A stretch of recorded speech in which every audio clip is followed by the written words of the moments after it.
प्रधानमंत्री मोदी एक्शन में है। प्रधानमंत्री मोदी ने पहले ही फौज को खुली छूट दे दी है कोई भी कार्रवाई करने के लिए पाकिस्तानियों के खिलाफ, आतंकवादियों के खिलाफ।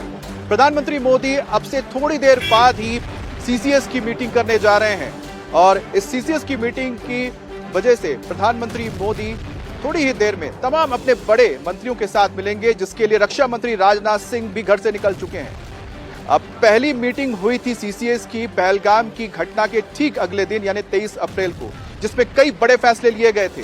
प्रधानमंत्री मोदी ने उस मीटिंग के दौरान फैसला लिया था कि सिंधु जल समझौता सस्पेंड कर दिया जाएगा और उसके बाद प्रधानमंत्री ने यह भी फैसला लिया था कि जो पाकिस्तानी है उनके वीजास को रद्द कर दिया जाए। आज की भी मीटिंग में बड़े फैसले लिए जा सकते हैं। आज की प्रधानमंत्री मोदी की मीटिंग इस लिहाज से भी अहम है क्योंकि सिर्फ आज एक मीटिंग नहीं होने जा रही है। पहली meeting cabinet committee on security होगी, उसके बाद सीसीपीए की मीटिंग होगी, इसके अलावा कैबिनेट कमेटी ऑन इकोनॉमिक पर भी बैठक होने जा रही है। तो कुल मिलाकर आज 4 अहम मीटिंग होने जा रही है, जिसमें प्रधानमंत्री मोदी अपनी बातों को भी रखेंगे और साथ साथ आगे की कार्रवाई पर भी प्रधानमंत्री मोदी बात करने जा रहे हैं। तो अब से आधे घंटे बाद प्रधानमंत्री मोदी की मीटिंग शुरू होने जा रही है, जिसमें प्रधानमंत्री मोदी बड़े फैसले ले सकते हैं। मनीष प्रसाद हमारे साथ जुड़े हैं। मनीष, दूसरी सीसीएस की मीटिंग होने जा रही है, क्या देखा जा सकता है इस मीटिंग के जरिए आने वाले वक्त में?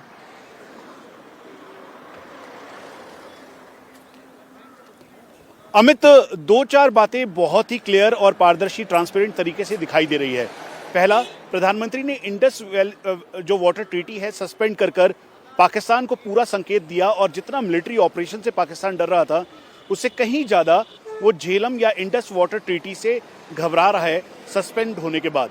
दूसरा, मिलिट्री ऑप्शंस, क्योंकि इस समय भारतीय सेना, नौसेना, वायुसेना को खुली छूट दी गई है कि वो अपने हिसाब से टारगेट फिक्स करे और फिर उसके बाद समय अनुसार वो उस पर कार्रवाई करे। तीसरा, जो आने वाले समय में पाकिस्तान के साथ जितनी भी ट्रीटीज हैं या फिर चाहे पाकिस्तान के साथ डिप्लोमेटिक टाइज हैं, सस्पेंड होने के साथ साथ पाकिस्तान पे अंतर्राष्ट्रीय लेवल पर प्रेशर और दबाव बने ताकि जो आतंकी वो भेज रहा है इन दिनों भी सीजफायर के बावजूद भी उसको बताया जाए, दिखाया जाए और इसका रिपरकशन पूरी तरह से हो। वहीं दूसरी तरफ पाकिस्तान का साथ देने के लिए चाइना और टर्की, यहां तक कि जब हम बात कर रहे हैं तो उस दौरान भी जो टर्की के इंटेलिजेंस ऑफिसर्स हैं वो इस समय बिल्कुल मनीष, अब पाकिस्तान के जो मित्र देश है उसकी तो मदद करेंगे, लेकिन जो भारत के धरती पर आकर यहाँ के 26 बेगुनाहों को कत्ल किया गया था, अब उसको लेकर भारतीय सेना ने जो एक्शन किया है, चाहे नेवी हो, एयरफोर्स हो और साथ ही हमारी नौसेना हो, उससे पाकिस्तान डरा हुआ है, उसे हमले का डर सता रहा है और डर इतना ज्यादा है कि वहां के सूचना मंत्री तक बयान दे रहे हैं कि भारत अगले 36 घंटे में उस पर हमला कर सकता है। जी हां, इस वक्त की बड़ी खबर मैं आपको बता रहा हूं। पाकिस्तान के सूचना मंत्री ने तो यहां तक कहा है कि भारत अगले 24 से 36 घंटे के अंदर कोई बड़ा कदम उठा सकता है, बड़ा हमला कर सकता है, जिसके बाद पाकिस्तान के अंदर दहशत का माहौल है। पाकिस्तान की सरकार को अच्छी तरह से मालूम है कि अगर भारत ने हमला किया तो क्या होने जा रहा है, तबाही निश्चित है। इसलिए तो पाकिस्तान की ओर से गीदड़ भभकी दी जा रही है और हर बार पाकिस्तान को मुंह की खानी पड़ती है। इस बात का वाज़े इरादा करता है कि भारत की तरफ से किसी भी किस्म की फौजी मुहिम जोई का यकीनी और फैसला कुन जवाब दिया जाएगा। बैनुल-अक़वामी बिरादरी को यह समझने की जरूरत है कि जंग से होने वाले तबाहकुन नताइज की जिम्मेदारी सिर्फ और सिर्फ भारत पर आयद होगी। पाकिस्तान के पास मुस्तनद इंटेलिजेंस इतलात हैं कि अगले 24 से 36 घंटों में पहलगाम वाक़े से जुड़े बेबुनियाद और खुद साख्ता इल्जामात को बुनियाद बनाकर भारत पाकिस्तान के खिलाफ फौजी कार्रवाई करने का इरादा रखता है। पाकिस्तान भारत का खित्ते में मुद्दई, मुनसिफ और जल्लाद का खुद साख्ता किरदार सख्ती से इस वक्त की एक और बड़ी खबर आपको मैं बता देता हूं कि किस तरह से पाकिस्तान के अंदर हलचल तेज हो गई है। एक तरफ अब से थोड़ी देर में प्रधानमंत्री मोदी सीसीएस की मीटिंग करने जा रहे हैं। अब आपको बता रहे हैं कि दूसरी सीसीएस की मीटिंग है। पहले वाले में क्या हुआ था आपको पता है, आज भी बड़े फैसले लिए जाएंगे, लेकिन इस बीच पाकिस्तान में हलचल क्यों तेज हो गई है? एक तरफ तो नेता जवाब दे रहे हैं, नेता बयानबाजी कर रहे हैं और दूसरी तरफ छुट्टियां घोषित की जा रही है। जी हां, बड़ी खबर यही है कि पाकिस्तान में कल सार्वजनिक अवकाश की घोषणा कर दी गई है, क्योंकि पाकिस्तान के सूचना मंत्री ने कहा था कि भारत अगले 24 से 36 घंटे के अंदर बड़ी कार्रवाई करते हुए पाकिस्तान पर हमला कर सकता है, जिसके बाद पाकिस्तान में 1 मई को पूरे देश में छुट्टी की घोषणा कर दी गई है।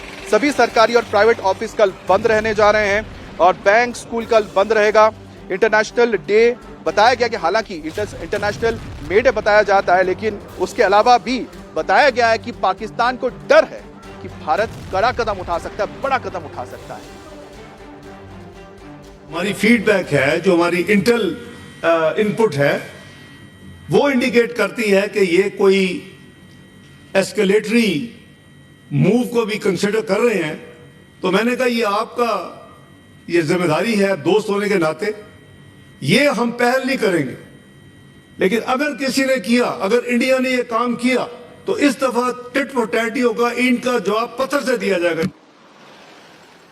तो भले ही कल 1 मई है, मे डे है, लेकिन मे डे के दिन आप सोचिए कि स्कूल कॉलेज भी बंद कर दिया जा रहा है। तो ऐसे में साफ नजर आता है कि मे डे की आड़ में कहीं ना कहीं वो अपने डर को छुपाने की कोशिश कर रहे हैं। एक और बड़ी खबर आपको बता दें कि भारत के तेवर को देखकर पाकिस्तानी पस्त है। पाकिस्तानी सेना जहां लगातार अपने आप को दुनिया के सामने बताने की कोशिश करे कि नहीं हमारे पास ताकत है, अपने जहाज दिखा रहे हैं, अपने टैंक्स दिखा रहे हैं, लेकिन हकीकत क्या है ये दुनिया जानती है। भारत के हमले के डर से पाकिस्तान ने अपने F-16 विमानों को छुपा कर रख दिया है। अब सोचिए कि पाकिस्तान ने अपने F-16 के 70 जो जहाज है उनको सरगोदा से हटाकर दूर बलूचिस्तान ग्वादर के पास जाकर रख दिए हैं। अब बताया यह जा रहा है कि उसका डर क्या है। उसका डर है कि अगर उसके ये 70 विमान निकल गए भारत उनके हाथ से, तो उसके बाद जो विमान बचेंगे वो किसी काम के नहीं होंगे। ऐसे में उसका पूरा एयर पावर ही खत्म हो जाएगा। पाकिस्तान को डर है कि भारत के पास जो एयर डिफेंस सिस्टम है S-400, जो रशिया से लिया गया था, दुनिया का सबसे घातक एयर डिफेंस सिस्टम माना जाता है, जिसका रेंज 400 किलोमीटर होता है और वो एक साथ 1-2 नहीं बल्कि 70 टारगेट को चिन्हित कर सकता है और किसी भी इनकमिंग एयर थ्रेट को वो जमींदोज कर सकता है। दरअसल पाकिस्तान को डर है कि भारत रूस से खरीदे गए S-400 का इस्तेमाल कर सकता है पाकिस्तान के फाइटर्स के जरिए, और पाकिस्तान के फाइटर जैसे कि F-16 जिसका इस्तेमाल वो करने की सोच भी नहीं सकता, क्योंकि ना सिर्फ S-400, क्योंकि उसने पिछली बार की थी तो उसका एक S-400 तो नहीं था, लेकिन हमारे MiG-29 ने F-16 को मार गिराया था अभिनंदन के जरिए। तो उसका डर भी इस वक्त पाकिस्तान के अंदर है। S-400 सिर्फ 4 देशों के पास इस वक्त मौजूद है, जिसमें रशिया एक है, टर्की है, चीन है और चौथा है भारत।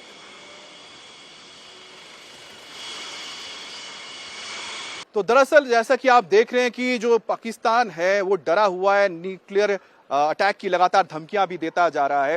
दरअसल हो क्या रहा है देखिए पाकिस्तान के अंदर कि पाकिस्तान के जो दहशतगर्द हैं, एक तो वो छिप गए हैं और दूसरी तो जो उनके जो आका है यानी कि जो पाकिस्तानी फौज है वो भी डरे हुए हैं, अब आपको बता रहे हैं।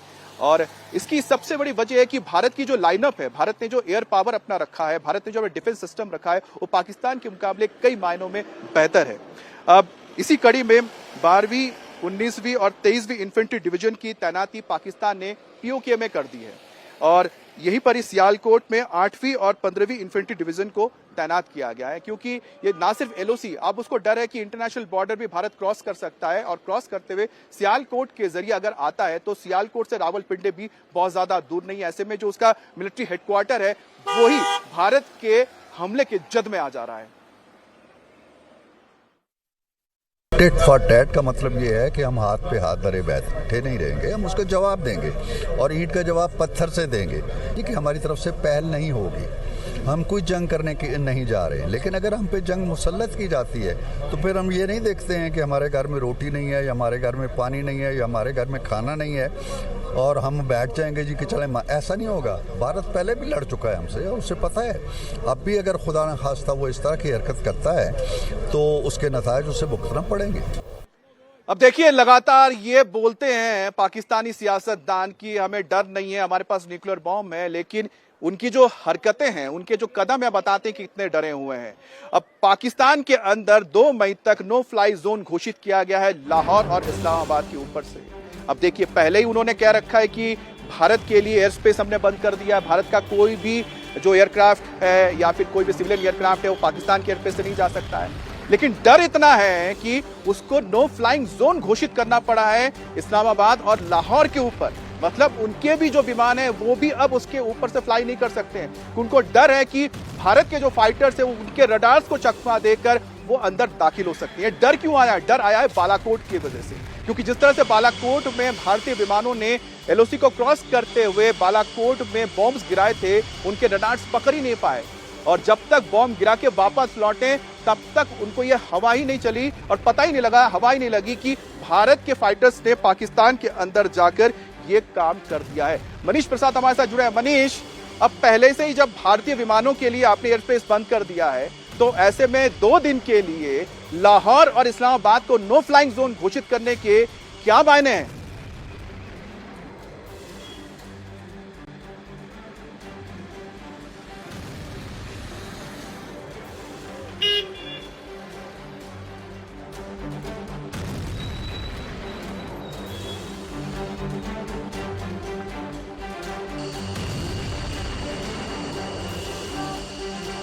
बता रहे हैं लाहौर और इस्लामाबाद को नो फ्लाइंग जोन घोषित कर दिया गया है। लगातार पाकिस्तान में यह डर बना हुआ है कि भारतीय सेना हमला कर सकती है। 2 मई तक के लिए यह फैसला पाकिस्तान की तरफ से लिया गया है। भारत के जवाबी एक्शन से पाकिस्तान दहशत में है और पाकिस्तान की दहशत, पाकिस्तान का डर इस फैसले में साफ तौर पर नजर आ रहा है। इससे पहले सरगोदा से पाकिस्तान ने अपने F-16 को शिफ्ट कर दिया था ग्वादर और उसके बाद अब इस तरह का फैसला, अपने ही एयर स्पेस को पाकिस्तान ने नो फ्लाइंग जोन घोषित कर दिया है। यह पाकिस्तान के डर को साफ तौर पर दर्शाता है। इसी बीच पाकिस्तान के पूर्व प्रधानमंत्री की बेटी और पंजाब प्रांत की मुख्यमंत्री मरियम शरीफ ने भारत को गीदड़ भभकी दी है। मरियम शरीफ ने भी दावा किया है कि पाकिस्तान के पास एटॉमिक पावर है और अगर जंग हुई तो एटम बम का इस्तेमाल पाकिस्तान कर सकता है। सुनिए। जरूरत नहीं है। आज इंडिया और पाकिस्तान के बॉर्डर्स पे टेंशन है, एक खतरा मंडला रहा है। फिक्र करने की जरूरत नहीं है। अल्लाह ताला ने पाकिस्तान को और पाकिस्तानियों को और पाकिस्तान की अफवाज को इतनी ताकत दी है कि वो दुश्मन का हर बार का मुकाबला कर सकते हैं। अगर आज पाकिस्तान का कोई भी दुश्मन पाकिस्तान पर हमला करते वक्त 10 बार सोचेगा तो उसकी वजह यह है कि अल्लाह ताला के फजल से पाकिस्तान आज एक एटमी कुव्वत है। पाकिस्तान के पास एटम बॉम्ब है। पाकिस्तान में 2 मई तक इस्लामाबाद और लाहौर में नो फ्लाइंग जोन घोषित कर दिया गया। मतलब है कि इसके एयर स्पेस में कोई भी विमान उड़ान नहीं भर सकता है। सीधे मनीष के पास चलते हैं। मनीष, पहले उन्होंने भारतीय विमानों के लिए अपने एयर स्पेस को बंद कर दिया, तो अब किस बात का डर है पाकिस्तान को कि उन्होंने इस्लामाबाद और लाहौर में नो फ्लाइंग जोन घोषित कर दिया है अपने विमानों के लिए भी? अमित, ये दरअसल पाकिस्तान को भारतीय वायुसेना का डर है, भारतीय ऑपरेशनल कैपेबिलिटी और मिलिट्री ऑपरेशंस का डर है। इसीलिए पाकिस्तानी सेंट्रल कमांड और नॉर्दर्न कमांड ने 2 एक्सरसाइज ललकार-ए-मोमिन और फिजाए-बद्र, इस एक्सरसाइज की आड़ में पहले 28 तारीख से 30 तारीख तक इस एरिया को नोटैम यानी no to airman no fly zone, साधारण शब्दों में आप समझ लीजिए यहाँ पे कोई भी एयरक्राफ्ट फ्लाई नहीं कर पाएगा, रखा था। लेकिन चूंकि भारत की तरफ से मैसेज बिल्कुल लाउड एंड क्लियर है कि मिलिट्री ऑपरेशन आतंकियों के खिलाफ हिंटरलैंड यानी जम्मू कश्मीर के अंदर चलेगा, तो वही मिलिट्री ऑपरेशन उन लोगों के खिलाफ भी जो इसके मेन मास्टरमाइंड है और वो है पाकिस्तान के अंदर। और इसी वजह से 2 तारीख तक अब इसे एक्सटेंड किया है। ये भी बता दें कि 3 मई का दिन है जब कारगिल की शुरुआत हुई थी, कारगिल युद्ध की शुरुआत हुई थी, तो ये मान के चल रहा है पाकिस्तान कहीं ऐसा ना हो। देखिए, जाहिर सी बात है, जिस तरह से भारत में हलचलें तेज हुई हैं और प्रधानमंत्री मोदी एक के बाद एक मीटिंग करते हुए जा रहे हैं और अब से थोड़ी देर बाद ही प्रधानमंत्री मोदी की एक और सीसीएस की मीटिंग शुरू होने जा रही है और आज 4 ऐसी मीटिंग प्रधानमंत्री मोदी करेंगे। कुछ बड़े फैसले आ सकते हैं।